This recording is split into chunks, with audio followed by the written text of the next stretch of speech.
Introduction. After the division within the labor movement between Marxists and Anarchists at the Congress of the International in The Hague in 1872 and, above all, after the outbreak of the Russian Revolution, the anarchist movement began to retreat before the socialist advance in almost everywhere.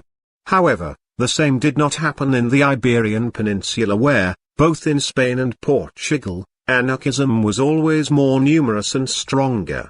Among the various reasons that explain this phenomenon we could mention, the Spanish anarchists understood the peasant problem long before the socialists and took root, from the earliest times, in Andalusia, the melting pot of the Spanish agrarian question. The anarchists established their main base in Barcelona, which was the industrial center of the country, while the socialists established it in Madrid, the bureaucratic capital of the nation, where the proletariat itself hardly existed. Anarchists were formidable and tireless propagandists. They published newspapers, magazines and brochures in abundance. At the beginning of the century, the weekly Tierra y Libertad, which was published in Madrid, was transformed into a newspaper, being without a doubt the first anarchist newspaper to be published in the world. The Samp Herrera Primito publishing house in Valencia, directed by Blasco Ibáñez, published all the anarchist literature of the time at popular prices. The socialists never attached any special importance to printed propaganda and were content to publish 3 or 4 weeklies throughout the country. The anarchists were more combative than the left. The peasant insurrections in Andalusia in the last quarter of the last century, although elementary and mistaken most of the time, lit the flame of a long-awaited liberation, whose embers, after the failure, never died out. In the heat of that embers, the humble peasants gathered and listened to the pamphlets of Malatesta and the conquest of bread by Kropotkin. The anarchists understood the importance of the education of the youth to train the fighters of tomorrow, and created the rationalist schools, whose main promoter, Francisco Ferrer, when he was shot in 1909, gave the anarchist saints a martyr with an international halo. The anarchists, persecuted without stopping, acquired the practice of acting in the shadows, in hiding, while the left tried not to violate the established laws. The anarchists practiced self-defense, and if in some cases the results were negative and in others they were positive. The anarchists, although the number of intellectuals who were part of their organizations was relatively lower, made an intelligent policy of attracting them, inviting them to collaborate in their magazines and newspapers. The so-called Generation of '98, which began a new phase in the intellectual life of Spain at the beginning of the century, was intuitively anarchist. Socialists, on the other hand, until the second decade of the century, distrusted the intellectuals, rejecting them. Anarchism, a bit mystical, quixotic, adventurous, individualistic, was much closer to the psychological characteristics of the Spanish people than socialism, cold, schematic, formulaic, disciplined, regulatory. The First World War determined a rapid industrial development in Catalonia, with the consequent growth of the labor movement, framed and directed by Anarcho-syndicalism. The Anarcho-syndicalists understood before the socialists the advisability of transforming the trade societies into industrial unions. The emergence of the Sindicato Único, industrial union, was revolutionary and gave the Anarcho-syndicalists such a boost that the majority of the Spanish working class gravitated around the National Confederation of Labor. And last but not least, the anarchists gave evidence of an imagination that socialists have always lacked. The origin of the CNT is found in the 8 Regional Federation of Spanish, FRE, founded in 1870. The FRE lived through the debate between Marxists and anarchists raised within the 8. But, while in the central institutions of the First International the Marxist current dominated, in the FRE the majority formed by syndicalists and anarchists was consolidated.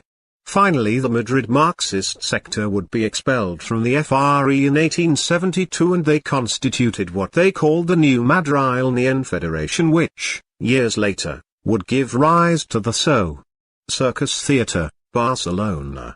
June 1870. First Congress of the FRE and First Labour Congress in Spain. With the disappearance of the Workers' International, internal disputes and especially the repression carried out by the Restoration government, put an end to the FRE, the first internationalist experience in Spain. In 1881 the Federation of Workers of the Spanish Region, FTRE, was founded, heir to the previous one and which experienced a rapid growth. But it would not take long for the FTRE to be forced into hiding and to suffer the same fate as its predecessor. The harsh repression especially in the Andalusian countryside ended up dividing the Federation. His heir was the Anarchist organization of the Spanish region, or heir, that acted from the underground and that would inaugurate in Spain what would be known as propaganda for the fact. This new period of anarchist attacks would last until the end of the 19th century, when a union reorganization would begin in the country. In 1907 the Catalan Union Solidaridad Obrera was formed, which collected the remains of the internationalist spirit as well as the proposals of French revolutionary unionism contained in the Charter of Amiens.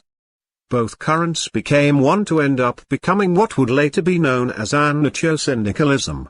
Finally, in November 1910 Solidaridad Obrera convened a National Labour Congress at the Fine Arts Theatre in Barcelona.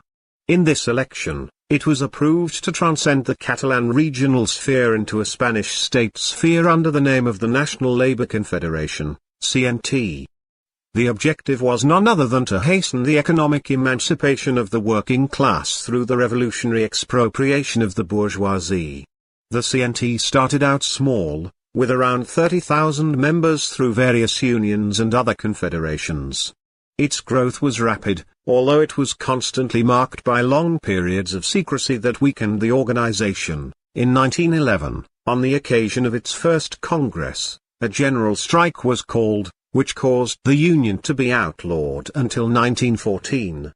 From 1916, the CNT changed its strategy with respect to the UGT, establishing relations with this union, which made both organizations jointly call the General Strike of 1917.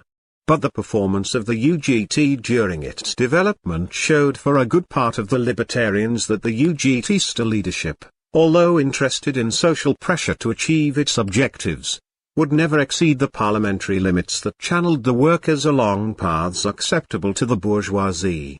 The outbreak of the First World War favored the development of the Spanish economy and produced enormous benefits for large industrialists and the agricultural sector.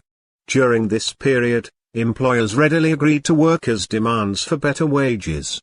This efficiency of the unions brought in these great masses, who saw in them a weapon to wrest improvements from the employers and to defend themselves, at the same time, against the upward movement of prices.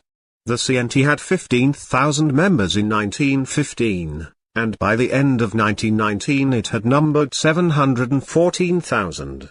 For the bourgeoisie, Anarcho-syndicalism was becoming a clear threat to the social order that sustained its social and economic hegemony. The litmus test between the two began on February 5, 1919 with the Canadiense conflict in Barcelona, a mythical strike in the history of libertarian unionism due to its importance, duration and dimensions. The strike would conclude with a fairly favorable balance for the workers: 8-hour workday, salary improvements, reinstatement of the dismissed and freedom for the detainees. Demonstration against the high cost of living. 1916.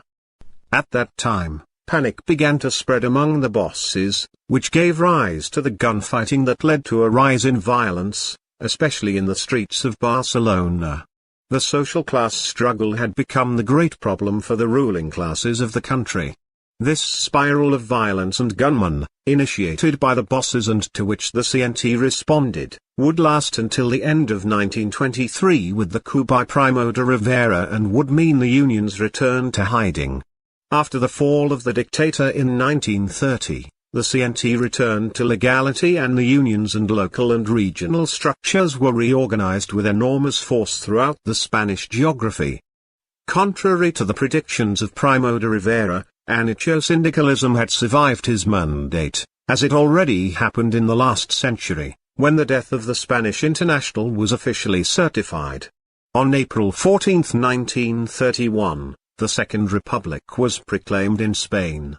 Shortly after, Largo Caballero, Minister of Labour and Secretary-General of the UGT, implanted the mixed juries, which were nothing but the joint committees of the dictatorship, a structure analogous to the current works committees.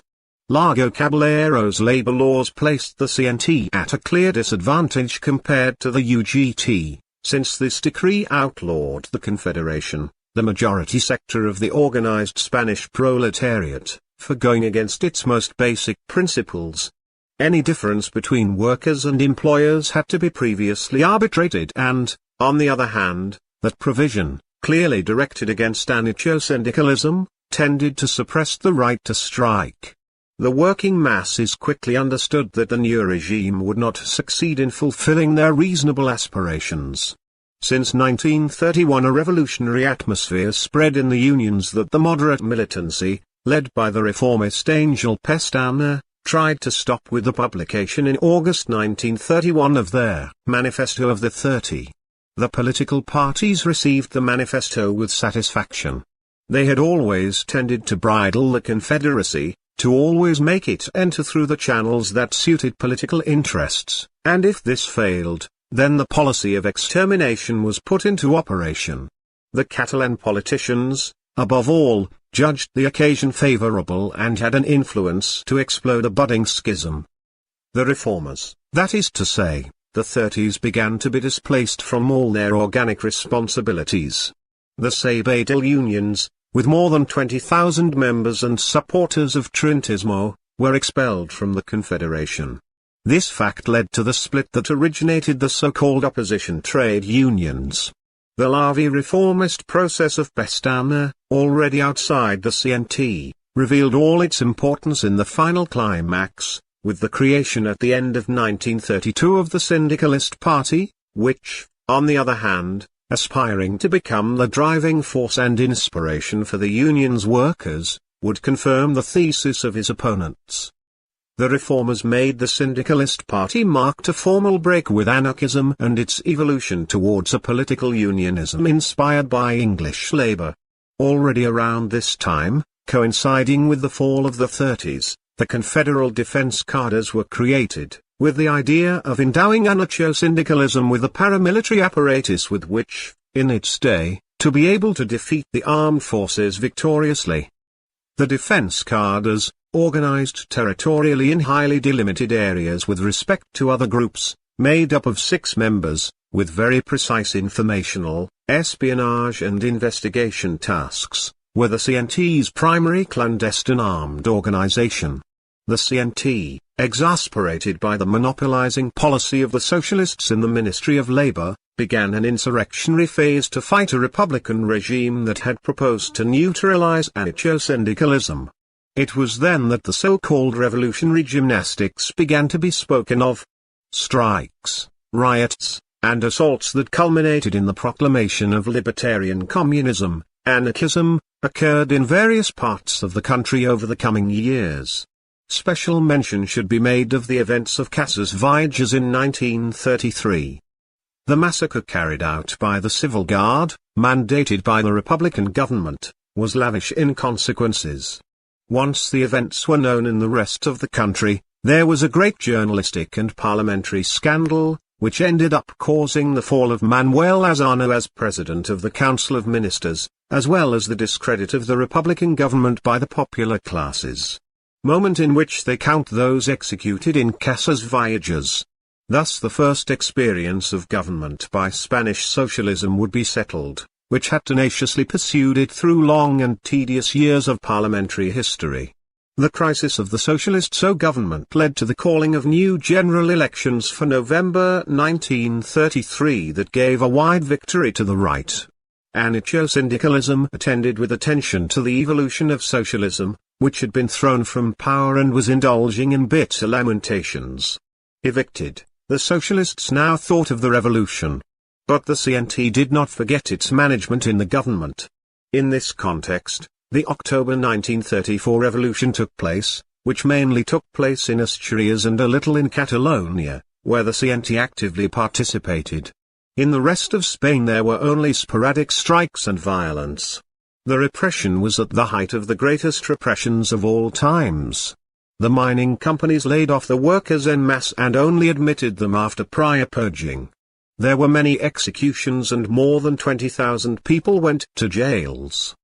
The breadth of the Asturias movement, while achieving the objective of breaking the radical Seadista government, undoubtedly exceeded the forecasts of the socialist strategists. Finally, the February 1936 elections gave victory to the Popular Front and Aznar was named President of the Republic. Soon rumors began to spread about the preparation of a state coup.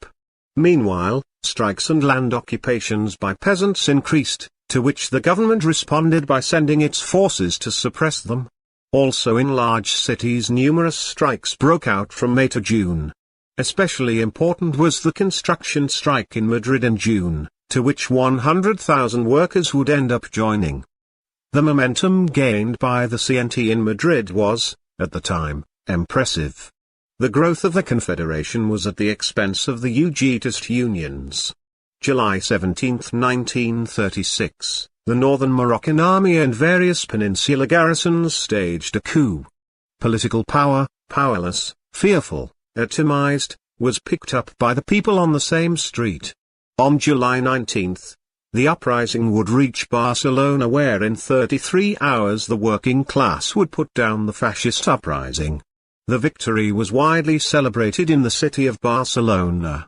At the same time, the people, who had seized arms, launched the social revolution with the CNT at the head.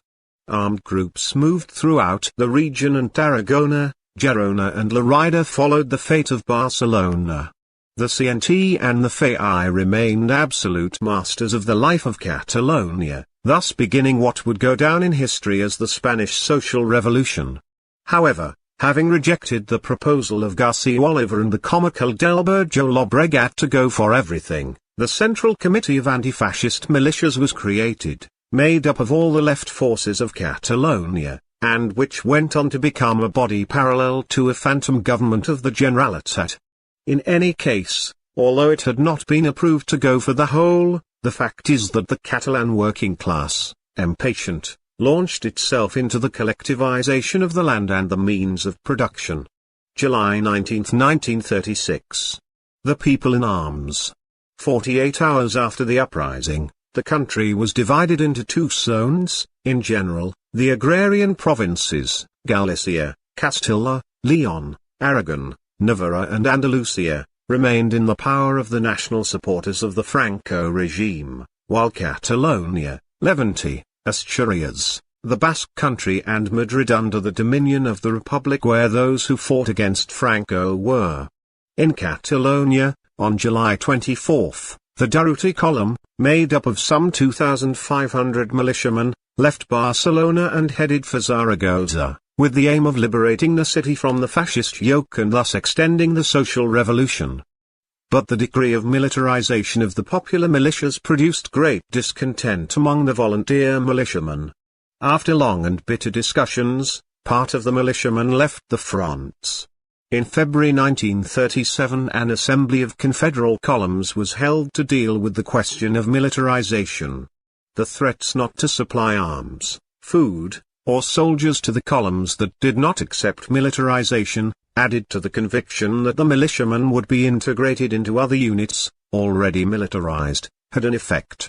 The ideology of anti-fascist unity and the collaboration of the CNT-FAI in governmental tasks, in defense of the Republican state, triumphed against the resistance to militarization. New mistake that Spanish anarchism would pay dearly for. On November 4, 1936, after the Committee of Anti-Fascist Militias had been dissolved, the CNT entered the Republican government of Largo Caballero, being the incumbents appointed by the CNT itself, Juan Garcia Oliver, Minister of Justice, Federica Montseny, Health, Juan Pirro, Industry, and Juan Lopez, Commerce. Naturally there were many criticisms that came from foreign anarchism and Anarcho-syndicalism, as well as many internal opposition to the CNT's governmental attitude, but neither did the opponents manage to point out a convincing alternative for the confederal mass. And in reality, There was also an unconfessed complicity in many militants who were enemies of collaboration, who criticized at the same time as they allowed to do. The circumstances imposed by an implacable war gradually determined the absorption by the state of the popular organs created by the revolutionary impulse. He would try to control them first, then frame them in legality and finally destroy them brutally. Despite the many projects and decrees promulgated by the four anarchist ministers, the reality is that their work in the government was very limited by the short duration of their mandate, which did not reach a semester. The Communist Party had already been planning the assault on the executive power for some time, and in May 1937 Negrin was placed at the head of the executive, to the detriment of Largo Caballero, CNT-FAI militiaman. From then on the advance of Stalinism was unstoppable.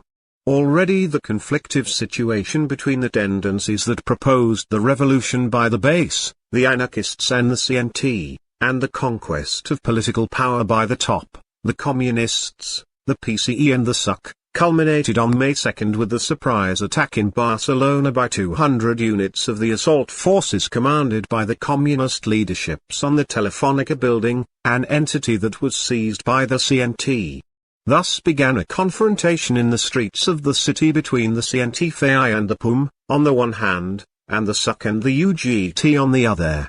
The CNT committees tried to demonstrate the excessive duties of the Minister of Internal Security and, meanwhile, the CNT-FAI radio station was broadcasting incessantly propaganda aimed at imposing a ceasefire. These proclamations stopped the offensive impulse of the rank-and-file cadres, puzzled by the conciliatory attitude of the responsible committees. These hesitations were taken advantage of by his enemies to conquer new positions. At last appeasement was achieved and the CNT believed, or wanted to believe, in the sight of that peace, but the truth was that from that moment on, the balance of political forces in Catalonia was defeated on the side of the SUC and the Generalitat. The Republican Stalinist counter-revolution had triumphed and a new coalition government was formed in an attempt to maintain the fiction of unity, always chaired by campaigns. This would affect the development of the contest throughout the country, and the anti-fascist unit would henceforth remain a mere subject for propaganda and partisan proselytism. As a result of the events of May, the destruction of the peasant communities was decreed, which were attacked militarily. The collectivists' lands and tools were handed over to the expropriated old owners. More than 600 CNT militants were arrested, among them dead and wounded, and more than 1,000 had to emigrate to other regions or seek refuge in friendly trenches. These events marked the end of the social revolution and the beginning of Stalinist hegemony in the sphere of the Republic, a counter-revolution carried out by the communist parties, PCE-SUC, led by Dolores Ibárruri, La Pasionaria, and Santiago Carrillo, in turn remote-controlled from Moscow. The Spanish Revolution had been destroyed and Stalinism became hegemonic in that bourgeois republic that, paradoxically, lacked bourgeois social support, since the great Catalan and Basque bourgeoisie had joined the military uprising and installed in Burgos, the seat of fascism that would have to finally triumph under the leadership of the genocidal Francisco Franco. The collectivist experience that took place in Catalonia between July 1936 and January 1939, despite the fact that it could not fully achieve its objectives due to the constraints and difficulties it had to face, constitutes one of the most radical transformations of the 20th century. Transformation that affected all aspects of political, economic, social and cultural life not only in the region but in the entire country. On December 26, 1938, Catalonia fell. The rearguard of the area, hungry and demoralized, was resigned to defeat. On February 10, the National Army occupied the last stretch of the Pyrenees, thus closing the borders. On February 27, 1939, Aznar resigned from the presidency of the Republic, and on March 4 Negrin and the communist leaders left Spain. Then the conditions set by the government of General Franco were known: total surrender. There was no negotiation possible. From then on, the Republican zone lived like a nightmare. Port of Alicante. April 1, 1939, end of the war. Concentration of Italian fascist troops. They all look towards the Malcan, where, after a chaotic rebuttal of abandoned vehicles and the smoke from the fires of the fugitives, a human mass is glimpsed. They are the 20,000 Republicans who had taken refuge in the narrowness of the pier awaiting Varna that one of the many ships so many times promised approached the port to embark anywhere in search of salvation. On April 1, 1939, the National Army issued the last part. The Civil War had ended, giving way to the establishment of a fascist regime with Francisco Franco, the self-erected caudillo of Spain, who during the first years would put special emphasis on persecuting and exterminating political dissidents. The war was over, but peace had not come. Nor would it arrive. The exile of the refugees was very diverse. The least got a ticket to Latin America. France was the seat of the great mass of emigrants, followed later by England and North Africa, already in a lesser tone. Those who were guaranteed by a relative or friend could leave the refugee camps in France and find a job to alleviate their misery. Many others went to the fields and to the gigantic hydraulic works, barrages, then underway in the neighboring country. Many others went to enlist in the Foreign Legion or the Workers' Battalions. In November 1941, under the gaze of the Gestapo, Hitler's troops had already taken France. The men of the barrage formed the organizing commission of the Spanish libertarian movement in France, which grouped men from the three branches, CNT, FAI, FIGL. The reorganization extended to the Free Zone and the Occupied Zone, reaching over time to all parts of the country. Shortly before the Allied landing on the Normandy beach, the entire CNT was organized in France. The CNT continued to be, by the number of its members and activity, the most important organization in the Republican exile. But after the end of World War II, the majority sector closed the period of collaboration and governmentalism, which was opposed by a minority. This ended up generating a split in exile in two branches that would not reunify until 1960. In the interior, the repression exercised by the Franco regime during the first years was bloody. Between 1939 and 1944 a total of 190,694 people were shot. This was not an impediment for the CNT to begin to reorganize itself in the interior in 1939. The national committees fell constantly, but despite this the Confederation experienced a small boom, remaining practically a structure throughout Spain. The agitation began in the university, the hand blows of the guerrillas of El Maquis and the struggles of the urban guerrillas in Barcelona encouraged by the libertarian movement in exile. However, at the end of the World War it had already become clear that the Western powers were not going to intervene in Spain, so the repression of the regime intensified from 1947 onwards. The CNT began its decline in the interior, gradually dying out.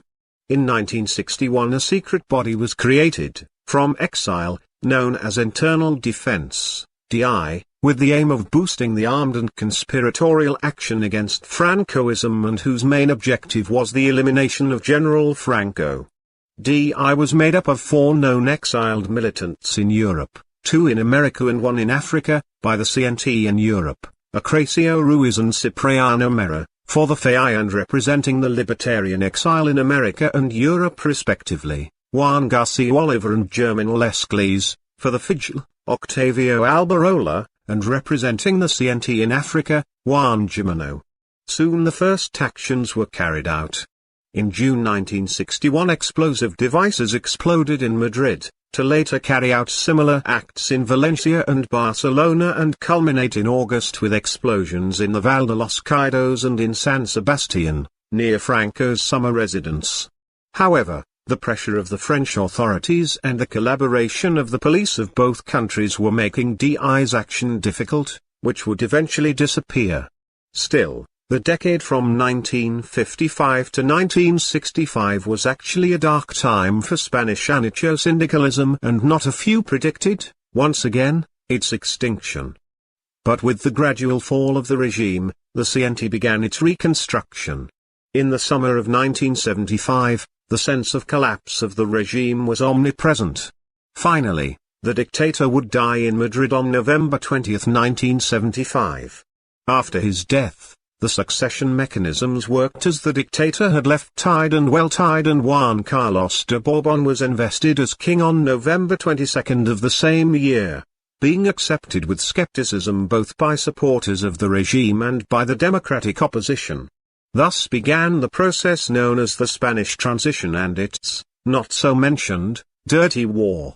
On May 6, 1977, the National Labour Confederation was legalized, which contributed to its development.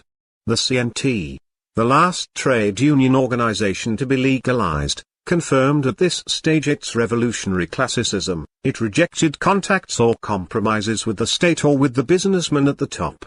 During these months, an invitation to dialogue with the Minister of Trade Union Relations and another to participate in the ILO, International Labour Organization, was declined due to its intergovernmental and clearly anti-worker nature.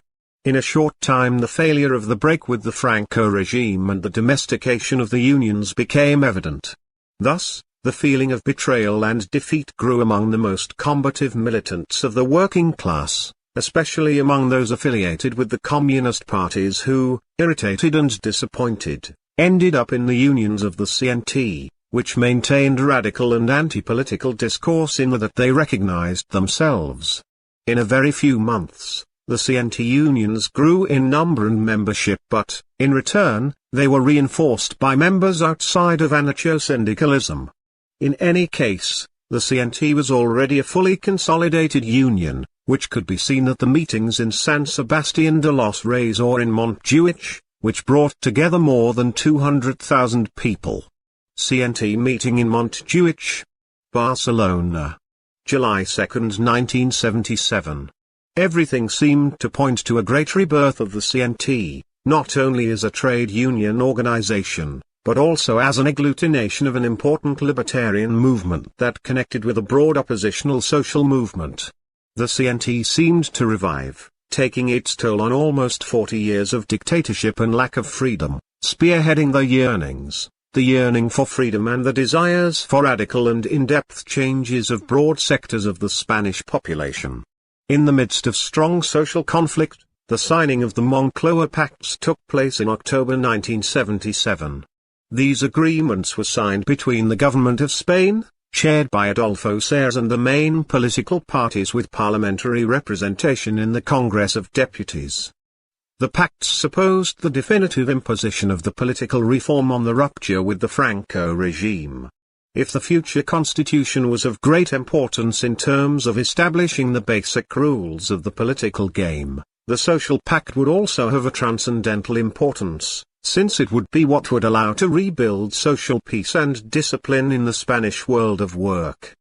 Something without a doubt essential in a country where the working class had acquired a great capacity for self-organization capable of surpassing union committees and bureaucracies. It was necessary to re-establish a situation of submission, essential to face an economic crisis that was intended to be resolved with a hard adjustment that, of course, the workers had to pay. Therefore, a fundamental part of the Moncloa Pacts was how to control the labor movement and the unions outside of the CU and UGT workers' commissions, that is, the CNT. It was here, therefore, that class collaboration, social concertation, was created and prepared, for which the German social democracy was taken as an example. This is how the company committees, new type of unionism, were born, harmful to the struggle not only economically, but also organizationally and unitary as a class, since they biased the struggles company by company, when the struggles and demands were global. In reality, the works councils were, and are, anti-union in nature, since union activity only consisted of casting a vote in a ballot box every 4 years, and the workers, supposedly represented as a whole by the committee, did not feel the need to organize to fight for their interests. Shortly after, the UGT and CU agreed to sign the document, and the CNT became the only major union that formed a front against the social pact in which a good part other assembly court unions and some social movements were grouped. But what made the CNT a potential danger was not its strength at the time, but its possible ability to channel the social discontent that would inevitably ensue. On January 15, 1978, the CNT organized a demonstration in Barcelona against the signing of the Moncloa Pacts and the union elections. Around 10,000 workers who continued to oppose this social pact were gathered at the meeting, which was evident proof of the great convening capacity that the CNT had at that time. After the demonstration, an attack with Molotov cocktails took place against the best-known and most successful nightclub in Barcelona at the time, the Scala Room. The immediate result was the death of 4 workers in the room, 3 of whom were members of the CNT itself. Doubt and disbelief continued to be the general trend until, just 48 hours later, a police statement reported the arrest of all the alleged perpetrators of the attack, who were immediately linked to the CNT. In the following days, around 170 more people were arrested, at the same time that an imposing campaign of discredit against the Confederal organization was unleashed through the media and repressive state apparatuses, which saw the opportunity to muzzle and destroy the only force with a certain social weight that threatened the extensive laundering operation of the Franco dictatorship and the Francoists themselves, the Moncloa Pacts. May 1, 1976. Demonstration in Madrid. Time would show that the attack was the product of a police setup orchestrated by insiders who had infiltrated the union and the infiltration of the informant, Joaquin Gambin, who had directed the attack. Worse, it was too late. The Scala case marked the end of the spectacular growth of the CNT and the libertarian movement in general, and the beginning of its accelerated decline. It meant the slowdown of an organization that was growing visibly, the accentuation of its divisions and a discredit that dragged the Confederal organization that was largely socially unauthorized and practically neutralized. The Great State Pact of the Transition and of the new Spanish democracy was consummated, without opponents. The period between 1979 and 1983 was marked by the splits suffered by the Anarcho-Union, product of the position maintained by the minority sectors in favor of participating in the union elections to works committees, an untouched copy of the mixed juries, the committees paritarios and the company juries that the CNT always rejected and that were the cause of their marginalization with the dictatorship of Primo de Rivera and with the Second Republic and reason for exclusion from the union struggle within the Francoist CNS. It is important to point out that these splits would not have taken place without the star intervention of the SO government, eager to make the CNT go through the ring of institutionalized unionism. Alfonso Guerra, vice president of the government, came to hold secret meetings with José Bondia, then Secretary General of the CNT, to whom he made a series of succulent promises that put on the table an authentic purchase offer from the CNT. Product of these splits as a result of the government network was the creation of the CGT Union Reformista, an organization that even today maintains its mission of trying to institutionalize revolutionary unionism and channel the rebellion of the working class. Just as the SO had expected, the National Confederation of Labour had retaken its essence, but not without paying a high price, a painful union breakdown, a considerable loss of militants and a feeling of bitter disappointment that would take time to overcome. After the ordeal lived throughout the 90s, a time in which the struggles for the recovery of the historic union patrimony could be highlighted, the CNT entered the 21st century exhausted. It was then that it began to experience growth, framed within a context of revitalization of anarchism at a global level, especially in the last 3 or 4 years. A boom that can be seen if we examine the notable increase in labor disputes and the creation of new nuclei and confederal unions in various parts of the state. Peace to men and war to institutions. Long live the 8, International Workers' Association.